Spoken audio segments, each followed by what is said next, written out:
Hello, everyone, and welcome back to Radio Free Urbanism, a podcast about urbanism and stuff. My name is Alex Williams. I'm delighted to be back with you guys, although I was very happy to hear our friends from the Rio Grande Plan on the show last week. Um, but of course, I'm not here alone. Let me introduce you to a couple of my friends. Ethan Myers, why don't you say hi? Welcome back, everyone. It's great to be here, and it's great to make sure that Alex Williams is not alone on the show. So true, so true. And Nick Laporte. Hello and welcome back, everybody. We are delighted. We have a few things to talk about today, and first we're gonna start on kind of a low note here. I'll send it over to Nick for that. Yeah, we have to say goodbye to a legend in the space of urban planning. Donald Shoup, if you don't know him, he is the author of The High Cost of Free Parking. He passed away just last week, which it's really sad, but I think it's a great time to reflect on the crazy impact he's had on urban planning. You know, to think of something that some people might consider trivial, something it's parking, it's everywhere, right? It's just crazy to see how far reaching something as seemingly simple as parking is actually going into urban planning, and how much we're taking after what he's done. You know, because like when he was younger and he was starting to get into parking and kind of proselytize parking and how much it affects us on a daily basis, people looked like he's crazy. Like, this guy looks like Charlie Day from It's Always Sunny, with like the board with like the red yarn, like being like, parking, it's parking, it's parking. Parking's affecting everything. It's screwing everything up. We can change this. People are like, yeah, okay, Don. But like, we're coming around. We're like, yes, he was right. And it's great to see that all this effort isn't in vain. Cities across the continent have taken notice. Like, parking minimums are disappearing. It's crazy. It's amazing. Yeah, yeah, it is amazing. I listened back to the War on Cars. They posted or reposted their episode that they did with Donald Shoup, I think a couple years ago now, and it was great hearing from him and hearing how when he published this book in 2005, The High Cost of Free Parking, which is a book I highly recommend everyone read if you want some. He goes in deep. If you want something a little bit lighter, try Paved Paradise. But The High Cost of Free Parking, he published it in 2005, and he was talking about how he thought, like, this book will be published and everyone will wake up and say, like, oh my goodness, we've been doing it all wrong. This is how we can make sure people can get around our cities, make sure people actually who need parking actually have parking, but also make sure that it's not holding up developments and other projects that we're trying to accomplish as cities. And of course, that is not how it happened. But I'm sure he must have been pleased as punch to see that starting to take root, especially near the end of his life here. Yeah, Yeah, Yeah, it's yeah, incredible. yeah. Um, No, just one of the great impactful figures of urbanism whose, literature is very much a driving force behind a lot of the ideals, especially when it comes to parking maximums. Yeah, like what I said. So you can actually leave a note there on the Parking Reform Network website, kind of a place for a memorial type of thing. And I saw lots of people left a message there. I did myself, and I said that if any one person could leave a tenth of an impact as he did on his industry, it'd be a life worth living. And I think that's what it is. Like, it's crazy the impact that he's had, and I think it's only going to get more impactful as we go on. So if you're not super familiar with parking and why it affects urban planning in our world on a daily basis, I'm going to go through a few of the points in his book. I definitely, that's worth reading. Check it out. Also, like Alex mentioned, Henry Grabar, how Parking Paradise, How Parking Rules the World, is a more digestible version that's much shorter. I think his book is like Donald Shoup book. It's like 800 pages or something. yeah. I It's just huge. started listening to it again. But anyway, so a lot of people don't realize is parking, it's baked into everything we do. Every time you go to the store and it's free parking. It's not free. It's like the argument about free healthcare. It's not free. It's not free. We all pay for it. So think about a grocery store. If they have underground parking that's free and you walk there and somebody else drives, one of you is subsidizing the other, right? The person walking is paying the same price at the till as the person who drove, but that price of parking isn't free. When they built the building, that's part of the cost of building the building. And that's how it's all built in. As Also, well as maintaining it. Yeah, exactly. Also, it makes traffic worse. They surmise in the book that 30% of traffic in high demand areas is just people circling for parking. There could be parking off site, right, that they could pay for, but when it's free on the street, people want to find that free parking, which just creates more traffic, creates more pollution, and wastes more gas and time.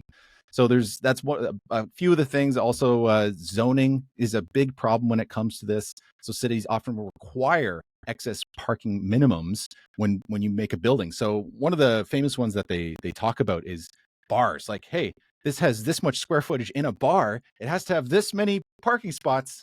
It's as if they just had like a dartboard, right? And we're just like, yeah, sure, let's try there. 14. Like, there's literally no science to it. And I think that's the whole basis that Donald Shoup came up with. He found that like they just somewhere decided that this is what it is. And then city after city just copied one another, not having any reasons for why certain land uses need a certain amount of parking. But the three things that he offers in the book are very simple. And it's just set the right price of curb parking, which is to charge the lowest amount possible while having 1 to 2 spots open on a block at all times. So about 85% occupancy. And number 2 was to return the revenue to pay for local services. So like, think about on a particular block, they implement this. That money is to go to making the street better, making the sidewalk better, add street trees and decorations and benches and things like that. And number 3 is to remove minimum parking requirements, like Ethan mentioned, which is essentially just to say that when you want to build something, there's no laws that say, okay, you have to build this much parking into it. You can still build it if you want to, but it's to say you don't have to. And again, like Ethan said, maximums too. That's another thing that's coming into it, but that's not really what we're going to talk about today. But why should you care about this, and why should you care about parking, especially if you're a driver? And here's a few things that I've come up with. One, it's easier and less stressful for parking. So with dynamic pricing, so they have actually implemented this in San Francisco back in 2018 or 2019. I'm not quite sure. But it's to ensure that there's always a space open when you go. When you need parking, it's there. You're going to pay for it. But when you go, you'll know there's a spot open. Number 2, it saves time and reduces congestion, like I mentioned before. Number 3, more convenient and predictable. Number 4, it's fairer parking costs, so that, say you go to a place, you're not going to be spending wads of money not knowing how long you're going to stay there. You have to park in some parking lots. $20. I'm only staying for 5 minutes. Doesn't matter. It is what it is. You pay for the time you use. And number 5 is also potential improvements in road services, which is, again, fantastic. Why wouldn't we want that? We want to have better streets. This is ways to do that. It's very complex. That's kind of surface level things. But read the book. I think you should read the book, or at least watch some YouTube videos on the matter. Like, I know Raleigh Williams has a really good one on parking. Anyway, there's my little rant. Yeah, the rant is appreciated. It's kind of one of those big cornerstone books in the urbanist world about how we think about the world around us and how we can make it better for the people who live here. One thing that I really appreciate particularly about like doing this, like that the parking actually benefits the area where people are parking, is that the people who tend to drive to these places that tend to be more congested, where parking has been taken up, those people often come from outside of your community, right?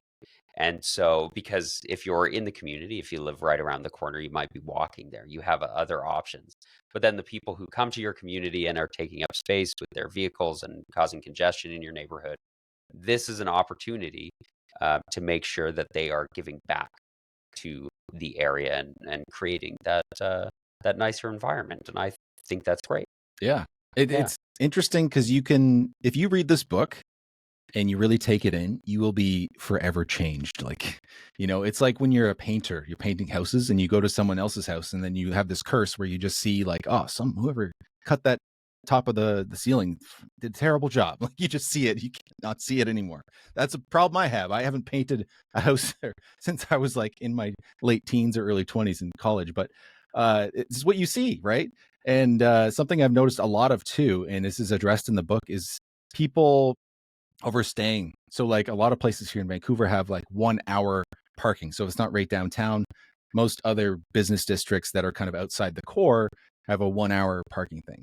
And I'll pay attention and I'll be like, that car's there every single day, always there in that 1 our parking area, right? And part of that is enforcement. That's hard to enforce, but it's one of the ways we can help reduce that, where it's just like people just overstaying and not using this appropriately. And right now in Vancouver, it's become very obvious too, because we don't get snow very often. If you live somewhere where it snows, wait a week where it's not snowed in a while and go take a walk and see how many cars still have snow covering like the top. You'd be like, this is what we're using our public space for someone to store their car this long. And that's when it becomes very obvious. I think one of the funniest ones is where you'll see dust build up on the car, and then because it's parked there for so long, people will start writing on it like, wash me. Yeah. Oh, there was this one not far from where I live. It got towed away a little while ago, but it was like a big step van. And in the passenger seat was this really creepy mannequin. And you can go on Google Maps, like Google Street View, and you can see for how long it was sitting there. It was years. It was just sitting there. It's crazy. So much free space we give away to cars. Yeah, and I'll note as well that we're talking about like in dense urban environments. That's where we're talking about the idea of charging for parking and stuff. We're not talking about like out in the suburbs where there's plenty amount of parking. We're talking about areas where it's hard to find a parking spot. And one of the ways that you can make it easier to find parking spots, because we don't have infinite parking. If we had infinite parking, we would have negative infinite amenities. One of the ways that you can do that is by charging for parking appropriately, right? Like Nick said, as low as possible, while also making sure that when people show up, they don't have to circle the block, that they can actually find a stall to park in. Yeah, it's not anti-parking. It's just better parking. It's just That's what it is. Just how can we do this well? And also yeah. So any other thoughts here on Donald Shoup? I just want to say rest in peace and thank you for your work, because incredible. I hope to have like a small impact compared to what this man did. It's fantastic. Yeah, I think we all do. Well, I've got a little bit of an update. I don't know if Ethan does. I'll let him go first if he does, but what do you think? Yeah, no updates. Things are still going normal and regular out here. Let's get to Alex's update. Let's get to it. So this kind of ties in with Frederick having been on the show last week, talking about the Rio Grande Plan and also chatting with you guys about everything else. So I saw this on Threads today. This is from KSL News. And front runner hits a car. A Utah driver had to jump out of their car before the front runner train smashed into it last week. UTA said the car was waiting for the train to pass, but was rear-ended on the tracks. I think they mean rear-ended onto the tracks, because if you watch the video, let's scooch this back a little bit here, you'll see this person got hit by this white Ram pickup truck behind them onto the track as the boom gates were coming down. They tried to back up because they're like, oh, well, shoot, I'm on the tracks. And they didn't quite get all the way back. Those posts are pretty sturdy, and the car's having a hard time getting out. So, of course, the guy gets out. He's like, well, I got to escape. And then loses the car to the front runner. So this is a perfect example of what the Rio Grande Plan is trying to stop. The Rio Grande Plan is the idea that we need to get rid of these level crossings because they are dangerous. They're dangerous for people driving cars, riding bikes, people walking.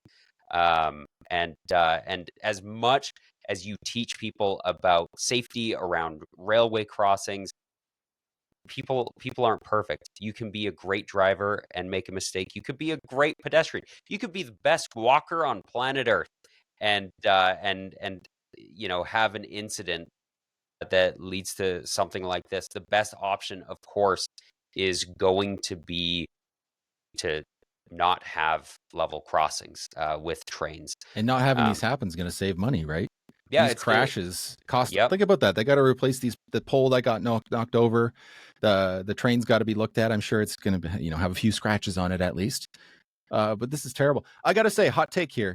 Bad instincts by the driver who got rear-ended and just like tried to that's back. ice cold. Yeah, that's... I'm just saying, like, Like, Yeah. obviously, you got rear-ended. It's a Yeah. scary situation. You're like freaking out, but like terrible instincts. Oh my God. And I like kind of sympathize with the person driving here. Like you get rear-ended onto the tracks and you're thinking, I'm supposed to be Yeah. behind the boom gate. I'm Yeah. supposed to be on the other end. And in the heat of the moment, there are two more railway tracks in front of them. And they're thinking, well, if I just back over this one railway track, they might not have noticed which direction the train was coming from. It's a nervous incident. So I'm not going to Yep. blame Yeah. them too hard for this one, but definitely, Don't if you're going into battle, don't follow that person. That's all I'm saying. Yeah. Not high stakes instincts you want. Yeah. But of course, it could have gone horribly either way, right? Yeah. And I'm glad everybody's okay. glad everybody's okay. Yeah. Also, side note, you're pulling up to the railway crossing. Geez, I hope you're paying more attention to the guy behind this person who rammed them with his ram onto the tracks. That is crazy and dangerous. Do not try to get ahead. Do not try to push through when crossing tracks. It's not worth it. Yeah. But it's always good to look at these. It's not great. I don't know. A lot of people don't like it. I have a morbid curiosity when it comes to traffic violence sometimes, as many of us do, I'm sure.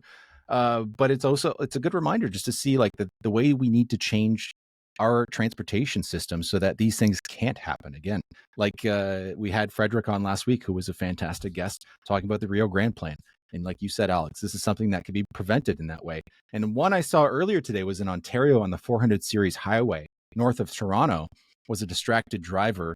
It was a guy, he was just working. He was in a transport truck and he was on his phone because they had a camera looking into the cab, and he just went straight into the back of a car, and there was a truck in front of that car, and the car that got hit got crushed. And I was like, oh my, did I just watch somebody die? The woman survived. She had non-life-threatening injuries, but it's just like incredible how much better cars have gotten for safety. But also, we should maybe not rely on this so much to get around. Yeah. and- I mean, if you're in a car and you get hit by a car, you're probably going to be mostly okay, right? Like car safety features are pretty impressive, but something that we haven't considered enough is people outside of the car, and of course, human error, right? Like as much as anybody thinks that they might be a fantastic driver, you've got the cell phone in your pocket, right? We've got these big screens inside of our cars. What Tesla has like a 17-inch screen or something like that sitting in the center console, right? These are distractions for us. Just go for a walk, stand at an intersection and watch for how many people go through the intersection looking at their phone. There is no safety feature that will save a pedestrian from that kind of behavior that we see from all types of people. This isn't teenagers. This is all sorts of people who are driving distracted, and the only solution is to offer alternatives and to build an environment where people are made to pay attention, where they have to pay attention. Yeah. Absolutely. Yeah, we see this in New York City. I was playing around with their crash mapper, which is an incredible tool. Like, I feel like every city should have one of these. It's unreal the amount of data you can scrape through this thing and kind of customize the date ranges and things like that. And you can see it. Like, when you look at the crash fatalities over the past 5 years, and you look at car crashes, actual crashes involving cars, over half of them are outside of cars, the people who died. Which is like, it's very clear like what we're doing here. And it's the complete opposite when it comes to like micromobility. Like you can sort it by e-bikes and scooters. And like, it's so crazy the way that people spin this. Like that's an example. So over the past 5 years, 1,100 people died because of car crashes in New York City, 47 because of crashes between e-bikes and scooters. But only 10 people died in those crashes who were not riding scooters or e-bikes. This is like the way that we need to start looking at it. And those 10 deaths, like that doesn't need to happen. We want it to be zero, right? But it's just really scary the way that people try to spin this as if the real danger is people on electric bicycles. Anyway, sorry, I'm getting into a bit of a rant here. No, we love No, we love a you're good all book. good. Yeah. Yeah. Ethan, what do you think? Yeah, I mean, when it just comes down to this level of safety that we need for our vehicles, I mean, it's something that we just see all too often, especially at grade crossings. One instance that's very common, more than anywhere else in the U.S., is Brightline. Mm-hmm. Their South Florida rails run on old freight rail tracks that have an obscene amount of grade crossings, and running a higher speed passenger service along this to where people who are used to slower freight trains moving along this corridor has caused quite a few different incidents to happen there. And just making sure that we get rid of a lot of these grade crossings is ideal, whether it be digging under viaducts underneath them, or elevating the rails, or elevating the road above it, or simply getting rid of the crossing in general. It's just something that we need to look more into here in the US to make our transportation networks more safe, and on top of that, giving transit the priority it deserves. Yeah. Yeah, and you know what? Um, on the topic of like actually building out this infrastructure, it is expensive, but also like we Saves need to have a lives. values conversation, right? Like we need to talk about like we know that people will die at grade crossings. That's not like a magical mythical thing. At That's like busy ones. at busy ones, right? This is something that happens, and we need to have a values conversation about how much money we're willing to spend to prevent that sort of thing. Um, and I'll also note too that the operations, like if you are the type of person who does not care about human life, okay, let's have just a conversation about money then. It is expensive every time that an incident like this happens. It is expensive whether or not somebody dies because there is destroyed property. And I'll also note that the most expensive part of running transit in a wealthy country like Canada or the United States, the most expensive part is the labor, not the building of the transit. And so I think that's also something to consider, is that we can save a lot of money in the future. We can save lives by just building it well, and putting that extra effort in to getting rid of these grade crossings. So yeah, huge fans of the Rio Grande Plan over here at Radio Free Urbanism. Huge fans of building out great infrastructure, quality infrastructure, infrastructure that gets people where they need to go when they need to go there safely and soundly. But with that, Ethan, you got some tales to tell. Yeah. So I know you two are Canadian, so this is like a non-important thing for you guys. But the Super Bowl, our wonderful pastime here in the U.S., the most watched television event in the U.S., just recently occurred, and the team which won was the Philadelphia Eagles. So congratulations to them for stopping the insufferable Kansas City Chiefs. But with a That's how I really feel. with a national championship like this, there tends to be a lot of celebration that occurs. Philadelphia is well known as a city that likes to celebrate their sports wins, especially the night of. But they are also holding a rally with the team being there as well. And for this, that's a huge burden to put on a transit agency.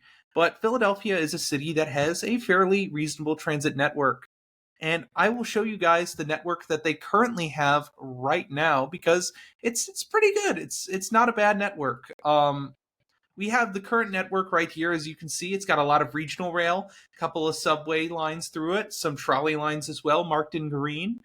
And yeah, this is a good network. However, this will not be the network that's going to be running for the parade, because SEPTA has a couple of different issues going along with it. For one, its rolling stock is very outdated. A lot of the trains are 30, 40 years old, pushing some really old age, and they're starting to show that, and they've had to get rid of a lot of their trains. And on top of this, a lot of their drivers are not going to be there as well, because obviously, if you want to celebrate an event, calling out, it's going to be a pretty common thing, despite the fact that they're going to try and get all hands on deck for this. Now, Normally, this wouldn't be a big issue, but when your rolling stock is old, a lot of it is out of service, you start getting these issues that come along with that. And one of the biggest ones with that is that you have to reduce service because you can't run the kind of frequencies needed to move a ton of people into a small area. So when you're not investing in your systems, you have to cut down your network significantly. And this is what the SEPTA network is going to look like for the parade day and the rally. If you can see, there's quite a significant cutoff of stations along all these lines. It's basically like they're running express service that day on pretty much every line. And this is cutting out a lot of service for a lot of people that rely on SEPTA. This is, a lot of people will be, going to the parade that day, but there are a lot of people that just have to get to work or see their family on the other side of town. And this level of service reduction is definitely something that's going to be impacting people's day. Interesting. So is that just to kind of skip over those areas to keep people out of that area? Yeah, so because they don't have the amount of trains that they would need to generate service on the normal network, they've had to cut a lot of stations out just purely to be able to run the services that they have. And if you can see, this network pretty much turns the regional rail into one giant one station or two station park and rides. Yeah. Interesting. There's a lot of cutting on the L line and the Broad Street line as well too. If you can see the blue and the orange, which are Philly's subways, they like to call them the L, just like Chicago. But most of the stations are cut out from the network, and it's the same with the trolleys too as well.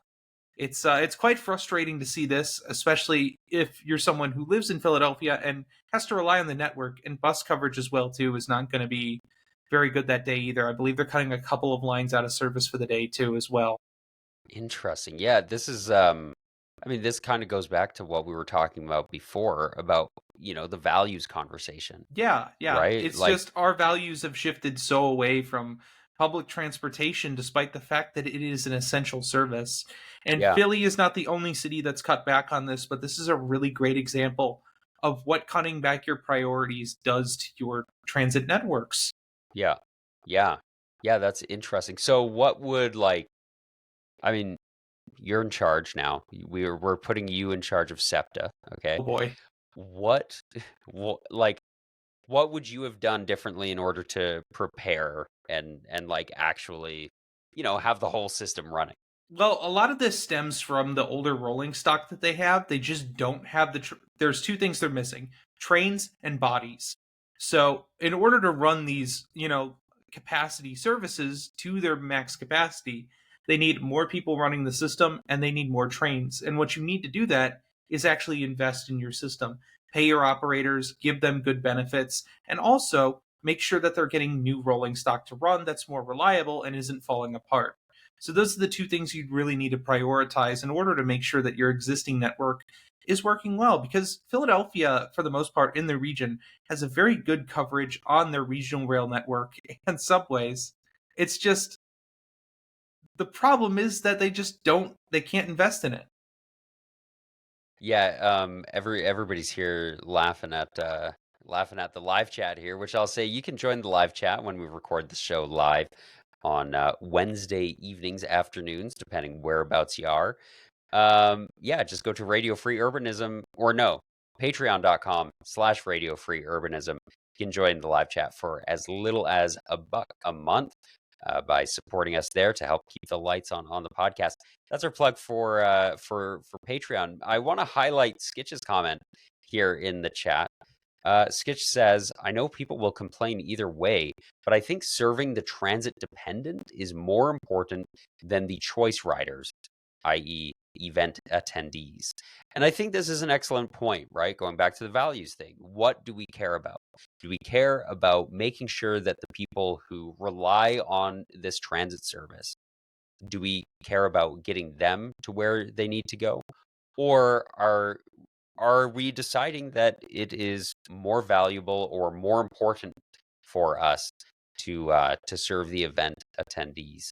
Mhm. I think this is a great question, because we know from a geometry perspective the importance of having transit when when there's a concert or some big festival in your city. We know that there's huge value in the transit. But also there are people who just like, they're just doing their grocery shopping, man. I don't need like, I'm not doing anything crazy. I'm just trying to get somewhere. Yeah, what do you guys think? Ethan, you know more about this, but Nick, you might have some thoughts too. I'm just wondering what the logistics are, like, because that's the Mhm. whole thing, right? You're trying to balance fairness, right? And that's something where you're trying to mix logistics with like just fairness in general, right? And trying to figure out how you can make that work. That's an Yeah. interesting question. Yeah. I don't know the details on how you can make that work or if it's worth it. The cost benefit analysis that needs to be made. Like if you don't prioritize the people, these event attendees, the people coming in from the suburbs, does that mean the traffic's going to be just unbelievable or what? Like, I don't know. Ethan, what do you think? We also have to think too is that if we had the normal service going on, that we might actually be dealing with some major issues in terms of station capacity, because you'd be dealing with crush loaded trains coming in and out of the suburbs all day, to the point where it would just be almost unfeasible to be running the service because you'd have people waiting for multiple trains just to get out of the city or to get into the city for the parade, and they might miss that. So of course, it's really kind of choosing one problem or the other in this instance, but I think the real underlying issue, more or less, is just investing in our public services. Public transportation is super important. We all know this here in the chat. I'm preaching to the choir on that one. But it really is, making sure that our systems are reliable for people that are using them and to make sure that they are adaptive enough to handle these large events that happen in cities. Yeah, yeah, that's an excellent point, and this is something big that that we've brought up on the show before. I mean, last year with the Calgary Stampede, because we've been doing some renovations at one of our kind of train houses, train depot, train houses. Because of those renovations, we haven't been able to run the 4-car trains that we might typically do. And so this is kind of, this has constrained the system a little bit and made it a little bit difficult. And at the same time as not running 4-car trains, we cannot run more trains at all because 7th Avenue, where the red and blue lines come together, is at capacity, right? So this has caused major problems. So we need to be more forward looking. We need to be like actually considering these things. Do we want to be the sort of city that has the capacity to adapt to a situation like this where we host a big event, or do we want to really have to sacrifice when we do host those big events? I Yeah. don't know. And I mean, on top of this, I totally forgot to mention this, but SEPTA is acquiring new rail cars for the Market Frankfurt line, which is the blue line, the thick blue metro line that you see on screen. So hopefully, soon enough, that new rolling stock in the next couple of years will be able to fix the issues. As well, the trolleys are getting new trolleys as well.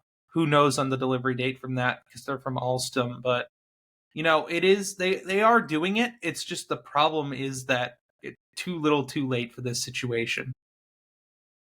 Yeah. Yeah. Nick, any more thoughts on this one? I just think we need an insider. We need some insider knowledge. We need to talk to Alan Fisher about this, and he This needs is to be there true. on the street Yeah. and figure it out, and he can come talk to us on the podcast. That's what I'm This is saying. true. It's an open invitation. Yes. Yes. All right, Alan, we know you're a listener. Well, I don't know. But come on the show. Come on the show. Ethan, final thoughts, and then we'll move on here. Let's do better. Yeah. Yeah. I love that. That's a good final thought. Nick, you've got a story to tell us. They're so bad. Donald Trump promises to scrap dangerous New York bike lanes and kill congestion charge. So the newly elected president claimed no one's coming to the city because of horrible congestion pricing that is destructive to New York, as well as cycling infrastructure Trump called so bad. So Ethan, can you read this this little part here and maybe give us your little Trump impression? Okay, fine. You guys may have got me. Which part? It's Okay. right here in the show notes here. It says read this, Ethan. All right, let me give you guys my They should get rid of the bike lanes and the sidewalks in the middle of the street. They're so bad. They're dangerous. These bikes go at 20 miles an hour. They're whacking people. It's not good. Love it. Yeah, so that's what Trump said Yeah. about the situation in New York City. So he has talked to Kathy Hochul about the congestion pricing, though he's not divulging the information they've talked about stopping congestion pricing, which is really disappointed. But he also said that he wants to discuss further to see whether or not they should actually remove this. But the perplexing part is, taking after Doug Ford, right, and what they're planning to do in Ontario and in Toronto and removing bike lanes. To remove bike lanes in New York City just seems absolutely insane. Obviously, like we said earlier, speaking of the choir here, but we've already seen the positive effects. It's only been a month we've had congestion pricing in place in New York City. Traffic is down something like 30%. Transit ridership is up, right? This is exactly what we wanted to do, and it's working. So obviously, we know where it's coming from. It's all culture war nonsense. This has nothing to do with facts and reality. So I don't know how we go forward with this. What do we do, guys? What do we do? Yeah, I don't really know what to do. Part of the frustration for me is like you have different levels of government for this reason, right? Like when I vote uh for my city councilor, which this year I will be voting for myself, which is kind of cool. But when I vote for Spoilers. spoiler alert, yeah. When I vote for city council and when I vote for mayor, I am thinking about these issues. I'm thinking about how do I get around the city? What is the built environment of the city like? What's the infrastructure in the city like? Those are the things I'm thinking about. When I vote for my MLA on the provincial level, I'm thinking about healthcare and education and infrastructure and minerals, I guess, right? And like natural resources and farming. When I vote on the federal level, I'm thinking about defense and immigration and other sorts of things. And so it is wild to me that people in these higher levels of government, they do have the power to do this sort of thing, although I'm not sure Donald Trump really has the power to do that in New York. I guess technically, kind of, sort of, he does. The Prime Minister of Canada certainly doesn't have that power over cities. Doug Ford does technically have that power over Toronto, but that is wild, right? Like that, it's kind of like a stay in your lane thing or stay in your bike lane, right? Like Stay in your bike why lane. why are you doing this? I'll also say in New York City, right? This isn't this isn't like an issue of, oh, well, I don't like getting around that way. This is a geometry problem. We know, right? Like geometry says that we can move more people per hour in a bike lane than we can in a car lane, especially at short distances, which is what you're usually traveling in New York City. Like We also have to think about one thing here, too. Donald Trump, from his perspective, is not biking. He's not even walking most places. In Manhattan, he is most likely going to be taking his private limo in. Maybe, if he's feeling special, a helicopter.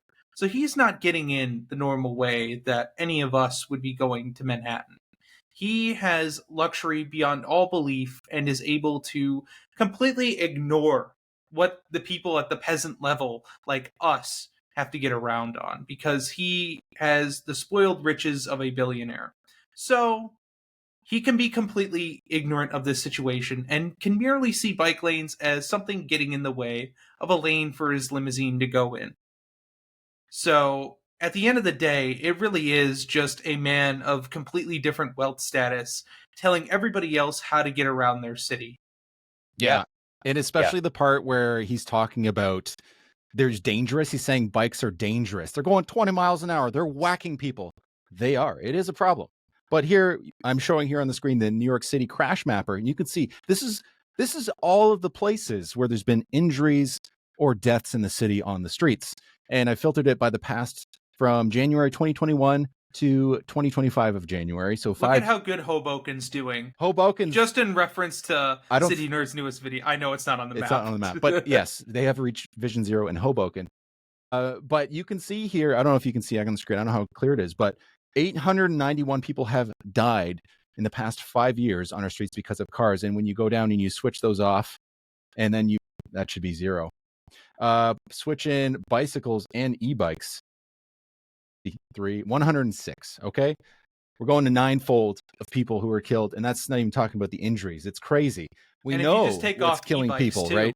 It's the streets, it's the conditions, right? But cars are by and far the biggest problem when it comes to people getting injured and killed on the streets in New York and in any city for any city that I've been to. It's definitely been that case. But it's just crazy how forefront this has been, is how bike lanes are dangerous. Come on. But even just bike lanes causing traffic. Like we've talked about this ad nauseum. And even Doug Ford and one of his counselors, I don't know if you call them counselors or MLAs, or what do they call them in Ontario? I don't think they call them MLAs. Is it MPP? It's I think? MPP. Yeah. And this is one of the advertisements. I saw this on the Cycling Toronto subreddit, and it's an advertisement for Christine Hogarth, a PC MPP. And the first thing she has on the list is removing bike lanes on Bloor Street and pausing new bike lanes where they take away a lane for traffic. That's the number one thing. That's the priority, guys. Come on. Holy fuck. Like, what a joke. Oh, God. The world we live in, guys. And then right below it is highway funding. Yeah. At least they mention investing in transit, like expanding Go Transit. Just go, not TTC. Not actual good, better transit that serves everybody at all times, just commuter transit. But anyway. Yeah. Thanks, Nick. This is frustrating. Yeah. Final thoughts? Need more freedom. More car freedom, guys. More car freedom. Give me more lanes, more freedom. Give me mobility freedom. I want options. I want to be able to drive down paved lanes. Hey, you know what? At high automotive speeds through the centers of our downtowns. I like driving too. I think we should be allowed to drive, walk, bike, take the bus. I think we should have a variety of options when getting around our cities, and I think is absolutely ridiculous that we have people in these higher orders of government trying to reduce our options. I think that's interesting. I think that's certainly interesting. Well, let's get into some listener mail. Ethan, why don't you take this first one? Yes. So this first one comes to us from Jen Hall, who's in the live chat, which you can join for just $1 a month if you go to our Patreon. Just wanted to plug that again. But she says, Valentine edition. Share an urban planning mistake that would be a romance killer for each of you on a date. Alex, do you want to start that one out? Yeah, okay. So share an urban planning mistake that would be a romance killer for each of you on a date. An urban planning mistake. Well, yeah. Like if you're talking and like she drove her car there and I was like, oh, where do you live? And they're like, oh, 2 blocks down this way. I'd be like, see ya. Oh yeah, that'd be a red flag for me. But also, I don't take the train. It's full of homeless would probably be another red flag there. For me, I want to I'm trying to think if someone has said something, because someone probably has at some point to me. I don't know if somebody said. I'll say so. This wasn't on a date, but it is something somebody actually said to me. They were pontificating on why we would spend so much money adding in curb cuts and like ramps and like making it so that sidewalks were accessible. And that was just so absolutely mind-blowing to me that, yeah, if I were on a date and somebody, we're walking down the street, she says, geez, why are there these ramps everywhere? What do we need those for? That would blow my mind. I'm like, I don't know, strollers, kids on bikes, people using wheelchairs, people with walkers, people with bad knees. Like the list goes on. It could be for so many people, and it could be for you someday. Yeah, that would kill it for me. Great question, Jen. I like the romance theme. Themed Nick, for Valentine's Day. Yeah, Nick, do you want to take this next one? Sure. Yeah. Sorry, I was thinking about this. Like the last time I went on a first date was like when I met my wife. And I remember I was like, we actually met up in Wortley Village, which is like a small suburb, if you will, of London, Ontario, which is a very old part of town that got swallowed up when London started expanding. Like it's super close to downtown, but it's still a really cute place. But I was just looking on Google Maps to see what it looks like, and the actual cafe that we went and met up at, it's gone. It's gone, guys. Aw. But I went like this over, and there it is. It's there now. That's so cute. Yeah, it's a cute little place, Black Yeah. Walnut. But it's just like it looks like a small little town within a bigger city. Yeah. A little main I street. love this. It's a cute little place, Wortley Village. Yeah. We need more stuff like that, right? Like Kind of looks like New Jersey, to be honest. Yeah, it's like it looks like cute. an old Eastern town. Yeah. Yeah. It's very cute. I love that. You got the next one, Nick? Yeah, here we go. This is from Highway what? Who wrote this? Highway to Heaven 91. Oh, it says host. Oh, okay. yeah. No, that's the listener name. Where is Climate and Transit? Is this the same person who asked where Ethan Myers is? Here he is. Yeah, I mean, I'm right here, but I'm just imagining they're probably meaning like where I am now.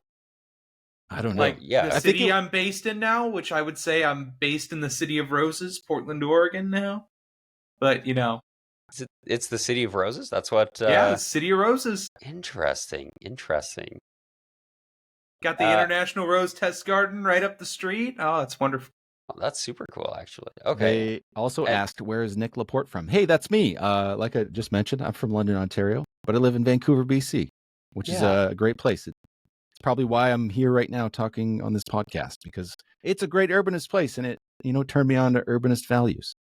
Yeah, and I will say, Vancouver's pretty, but Calgary is really, truly the best city in this city in the this world, country. yeah. I'd say in the world. Not that my opinion means more than yours, but I just think that I have a more realistic perspective about it.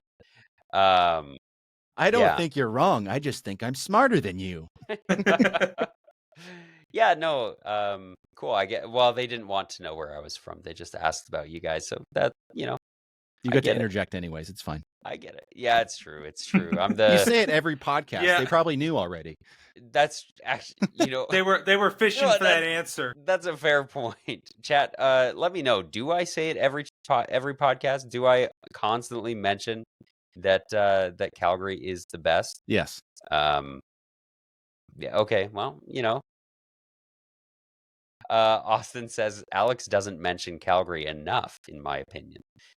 I'm inclined to agree. But let's start wrapping up this show. Why don't we? There's a thing, Nick. You made a little. We had another comment. It note-y wasn't really here. a question or like listener mail, but I thought Yeah. I'd elaborate, because last week I did talk about I got the new saddlebags, and I just tried them out a couple times and been using them this week. We've got snow and ice on the ground, which has been an experience in Vancouver for sure, because in the past, in the places I've had to go regularly, it was great, and they took care of the bike routes and the bike lanes and the multi-use paths. This year, I've really noticed it because it hasn't really snowed in a week, but it's been cold. So it's just been ice is on the ground. The main routes, the backbone routes, like the Arbutus Greenway, some of the main bikeways that are off of the main roads have been nice and clear, and they use brine to salt it. But the bikeways, and these are the ones that they always point to. It's like, hey, we got bike lanes with big quotes on there, when they're just like bike routes, and they have the occasional traffic filter, like modal filters, to help prevent traffic from going in there. Completely untouched. I went to work on Monday, and holy crap, I almost died. I didn't fall. I had 2 near misses, and I was like, okay, I need to take the long way to work, because this is not going to work for me. So that was unfortunate. But the good thing, I got some good news, is I've been really enjoying the panniers. And I got one here, and this person mentioned in one of our shows here, it's from Teddy Sometimes. The saddlebags panniers from the first segment must be Ortleb, a German waterproof bag maker. I've been using one of the XL roll top backpacks for my single everyday bag for 2+ years. It replaced my car. And I think these are XL waterproof roll tops, not the backpack version, but saddlebags. It comes in packs of 2. And when I looked at the price, I was like, oh, those are expensive. But then I realized how long they're going to last and how much it can haul. When somebody commented about these and being like, oh, they look pretty small, they look good for office use. And I was like, I don't know about that. I went to the grocery store yesterday with just one of these on my way home from work, and I couldn't believe how much stuff I could fit in it. It was incredible. I fit like 8 bananas, 2 big things of peanut butter, some more fruit. and some stuff, and it still was room in it. And I was like, this is amazing. You carry so much stuff in this thing. I need to make a video where I'm just like testing to see how much crap I can carry on my acoustic bicycle with 2 bags. They're fantastic. Yeah. That's actually kind of a rad idea. You talking about that reminded me. I had my choir over to my house in the summer. We had like our summer barbecue, and I had like 25 people here, and I bought all of the food for like the burgers and all the fixings and some stuff for a couple cakes that I baked for the party. I biked to the store, picked it up, threw it in my panniers, and biked home. It was honestly, if you do not have panniers, we have said this on the podcast before. If you do not have panniers, get panniers. It will change your life. It is life changing. Really, like, it really does. Or a giant front or back basket. And if you have the combo together, oh, it's beautiful for moving anything. Yeah. Yeah. I've been thinking about a front one. My sister's actually going to get me one because she works for a company that makes, she hand makes them in Canada, like bike bags, like panniers and of all different sorts. Ones that go like in the A-frame. And you didn't get one from her company already? I didn't even know. I bought them and put them on social media, and she's like, "Hey, you should have checked out these ones." And I was like, "How did you even know you're working for this company?" She just started working for them, but she's going to send me one of the front ones. I'm like, "Yeah, let's go." They're expensive, but like they're handmade in Canada. They look really cool. So I'll definitely have to show it off when it shows up. But yeah, it is game changing. Honestly, just the freedom of not having anything on your back. Like obviously the bike's heavier. Yeah. With the rack and the bags, but it's not that you don't even notice it when you're riding. It's fine. But like not having something on your back, especially for longer rides, not having that super sweaty back with the backpack just pressed against you, like it's so nice. It's a game changer. Oh yeah, it's incredible. Yeah, it is so good. Because that's honestly like the getting sweaty and gross part is the biggest deterrent for me from riding my bike in the summer. I've discovered I ride my bike more in the winter because I don't feel sweaty and gross when I'm biking in the winter as opposed to the summer. And just that like pulling the weight off of my back and putting it in the saddle, a total game changer. Highly recommend. And Jen also says in the chat, pro tip, panniers clip onto shopping carts really nicely. Great for loading what you buy in the grocery store. That's a great point. That is so cool. I don't remember the last time I've used a shopping cart though. I usually just grab one of the baskets, even though I probably should sometimes. End up with 2 baskets that weigh 50 pounds each. I usually just grab the shopping cart just in case, and then have the little grocery bags. But most of the time, it's because I'm on foot grocery shopping. But do you have a lot of those where you need to put in like? No, you probably don't. We have them where you have to put in like a loonie, like $1 to unlock it.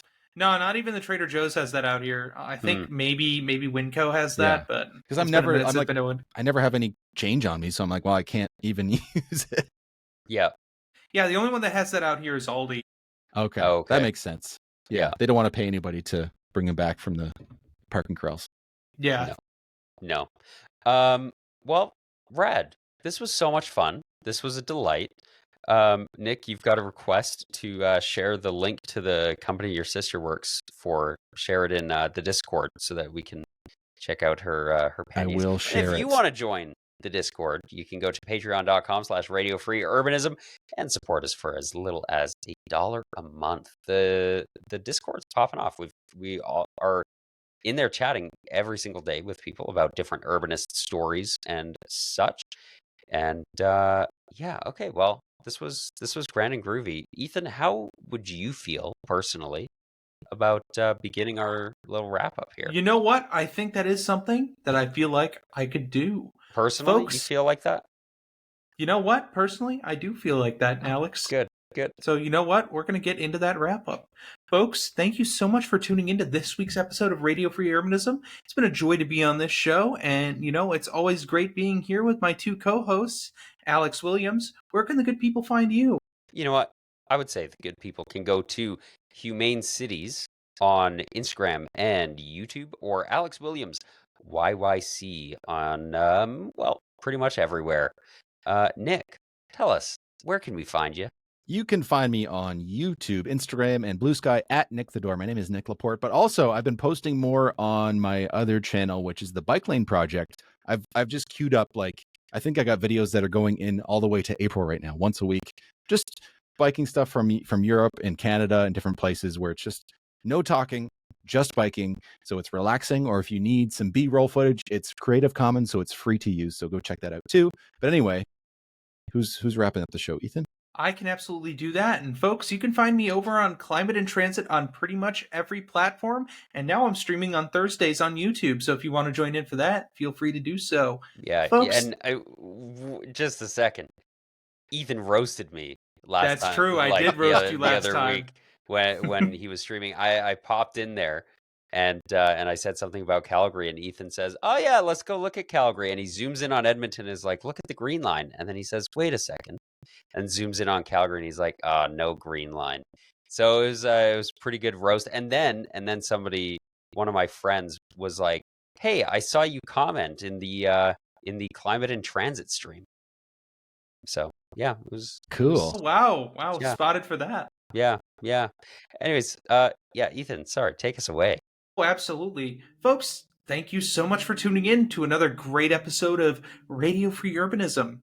I'm your host, Ethan, joined with Alex and Nick. And as always, train good, car bad. 2 wheels good. And feet first.